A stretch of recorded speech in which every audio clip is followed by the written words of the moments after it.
एक दिन सिद्धार्थ ने अपने सारथी छंदक को नगर भ्रमण के लिए चलने को कहा।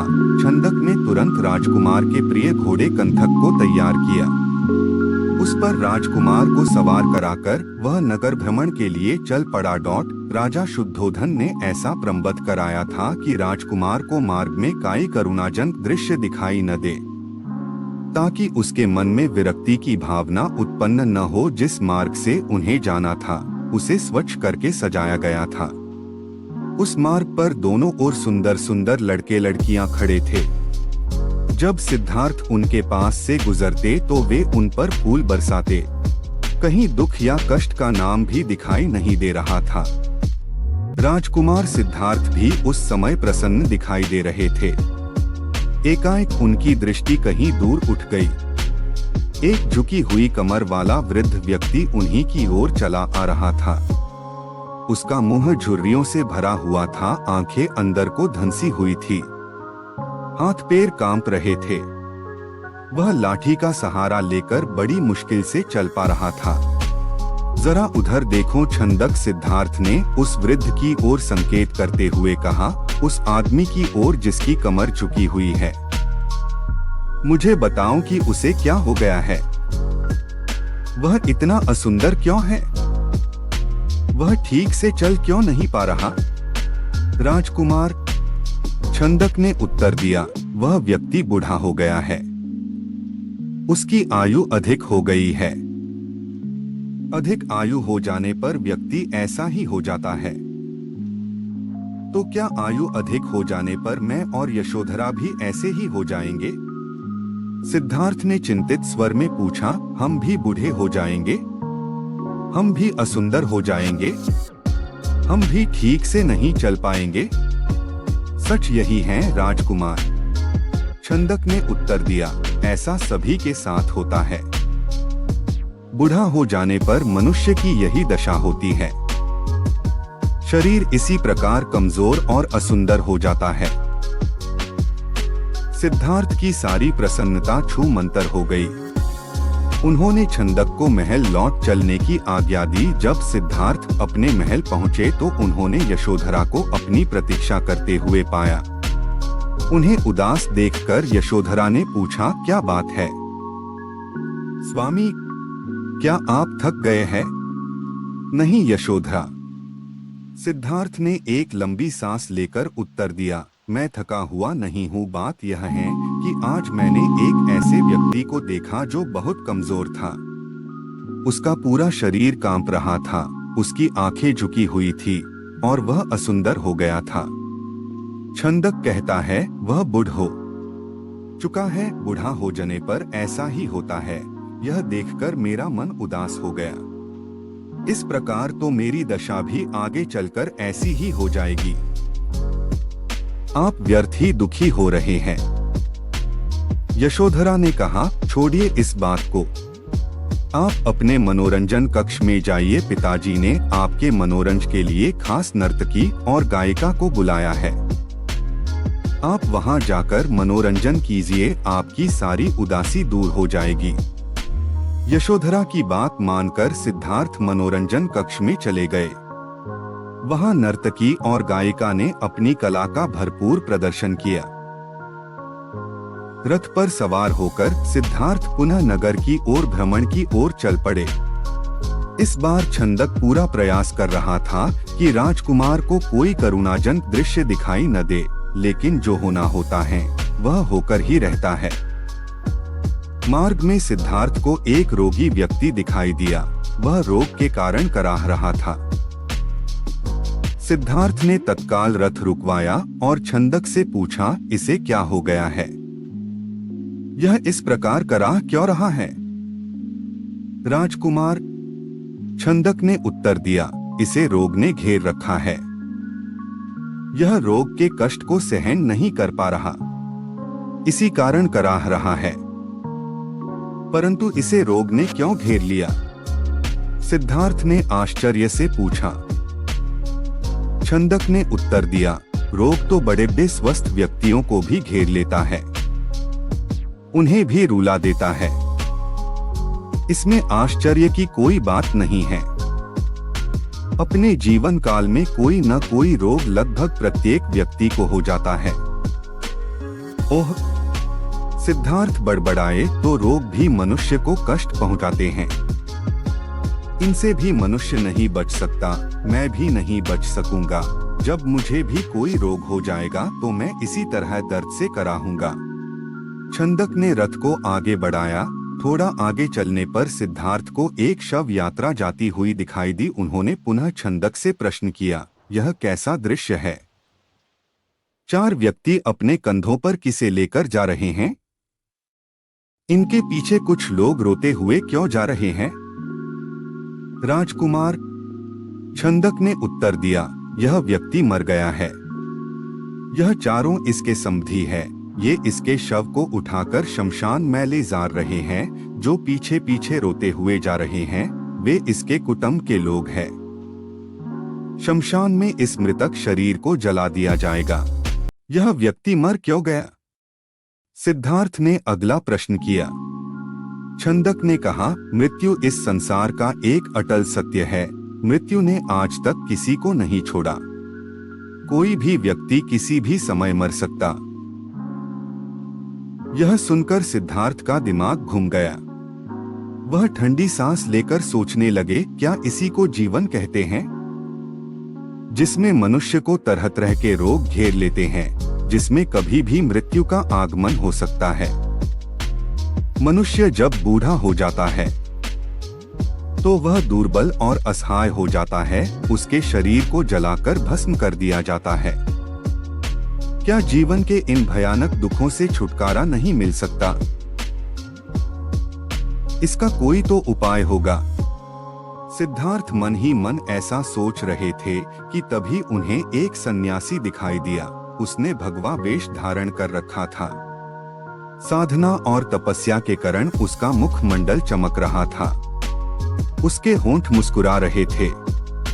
सिद्धार्थ को वह संसार का सबसे प्रसन्न व्यक्ति दिखाई दिया। उन्होंने पूछा, छंदक, यह स्वस्थ और तेजस्वी व्यक्ति कौन है?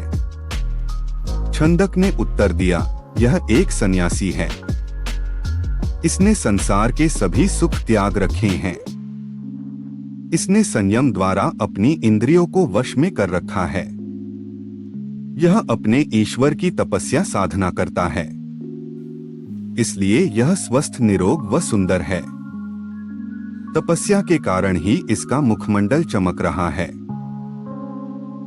सिद्धार्थ को जैसे अपने सभी प्रश्नों के उत्तर मिल गए। वह एकदम शांत हो गए।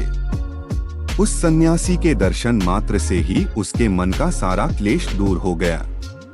उसने मन ही मन सोचा, रोग, बुढ़ापा तथा जन्म मरण के कष्ट से छुटकारा पाने का उपाय संयम, त्याग तथा तपस्या है। जीवन का सार सत्य की खोज करना है। संसार के सभी सुख नकली है।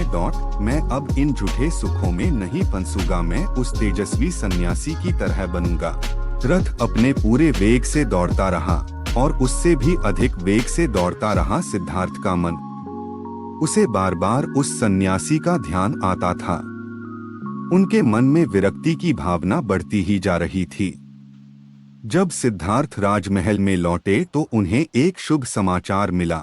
यशोधरा ने स्वस्थ व सुंदर पुत्र को जन्म दिया था।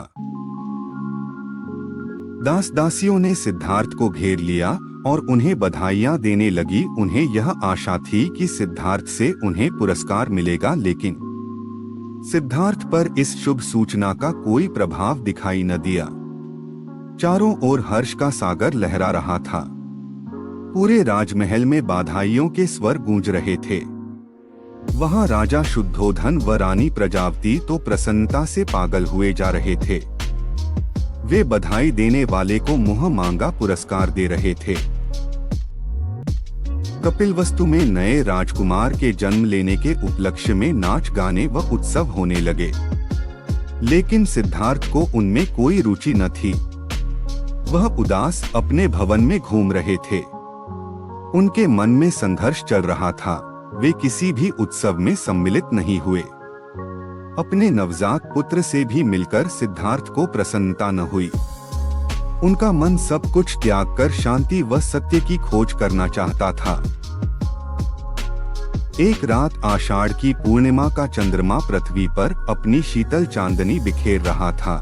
राजभवन में यशोधरा अपने पुत्र को छाती से लिपटाए सुख की निद्रा सो रही थी। दासियां भी अपना कार्य समाप्त करके गहरी निद्रा का आनंद ले रही थी। सिद्धार्थ अपने बिस्तर से एकाएक उठ खड़े हुए और भवन से बाहर चले गए।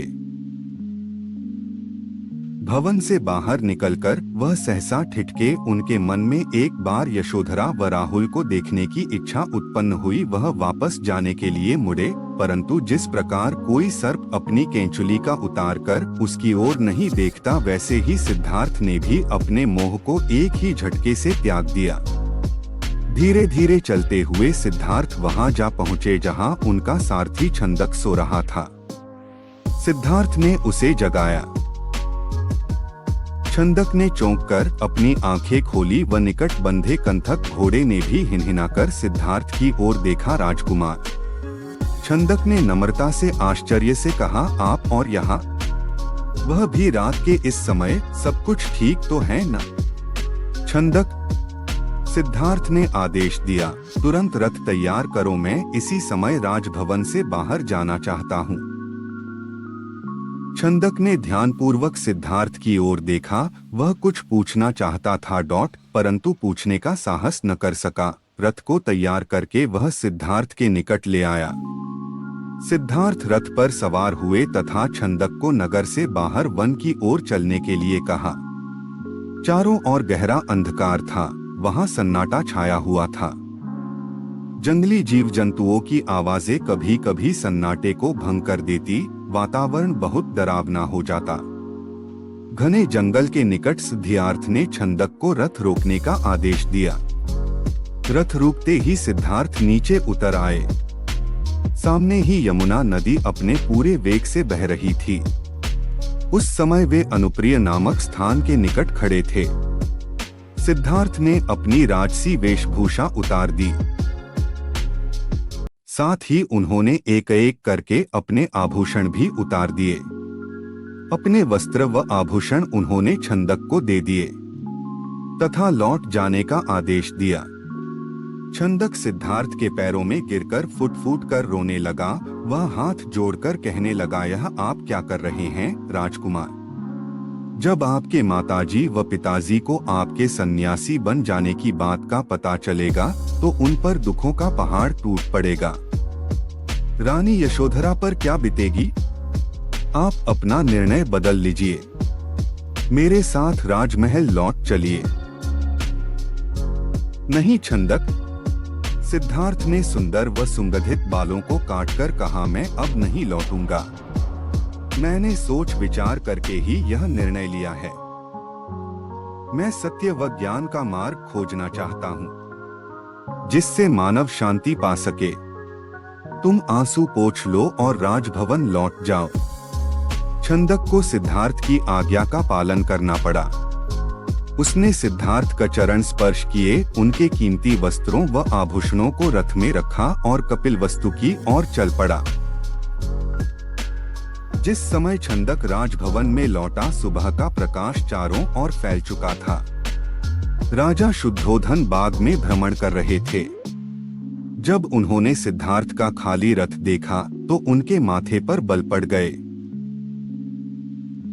उन्होंने क्रोध से छंद की ओर देखा और पूछा, तुम बिना बताए सिद्धार्थ का कहाँ ले गए थे? वह इस समय कहाँ है? छंदक ने रोते हुए वह पूरी बात बता दी। फिर रथ से सिद्धार्थ के कीमती वस्त्र व आभूषण लाकर उन्हें सौंप दिए। शुद्धोधन उन वस्त्र आभूषणों को छाती से लिपटाकर फूट फूट कर रोने लगे। उन्होंने कहा, विद्वान पंडितों व ज्योतिषियों की भविष्यवाणी आज सच हो गई। मेरा बेटा संसार के सभी सुखों को ठुकराकर सन्यासी बनने चला गया। रानी प्रजावती को जब इस बात की सूचना मिली तो वह पछाड़ खाकर गिर पड़ी। जब यशोधरा तो पता चला तो वह भी इस बात को सहन न कर सकी। वह विलाप करने लगी, है स्वामी, तुम बिना कहे ही घर छोड़कर चले गए। मुझसे कम से कम एक बार मिल तो लेते। क्या मैं इस योग्य भी नहीं थी? क्या तुम्हें अपने छोटे से पुत्र का भी धन नहीं आया? कम से कम उससे तो मिलकर जाते। इसके बाद यशोधरा ने भी राजसी वेशभूषा उतार फेंकी, केवल सुहाग चिन्हों को छोड़कर उसने सभी। क्या मैं इस योग्य भी नहीं थी? क्या तुम्हें अपने छोटे से पुत्र का भी धन नहीं आया? कम से कम उससे तो मिलकर जाते। इसके बाद यशोधरा ने भी राजसी वेशभूषा उतार फेंकी, केवल सुहाग चिन्हों को छोड़कर उसने सभी। क्या यह ठीक है? इस तरह रहने से क्या तुम बीमार नहीं पड़ जाओगी? तब राहुल की देखभाल कौन करेगा? माताजी यशोधरा उत्तर देती, मेरे पति अब सन्यासी बन चुके हैं। वे पृथ्वी पर शयन करेंगे तथा जंगली फूल फलों का भोजन करेंगे। ऐसे मैं भला राजभवन में सुख के साथ कैसे रह सकती हूँ? आप कृपया दुखी न हो, राहुल में ही इसके पिताजी की छवि को देखें। इससे आपको शांति मिलेगी।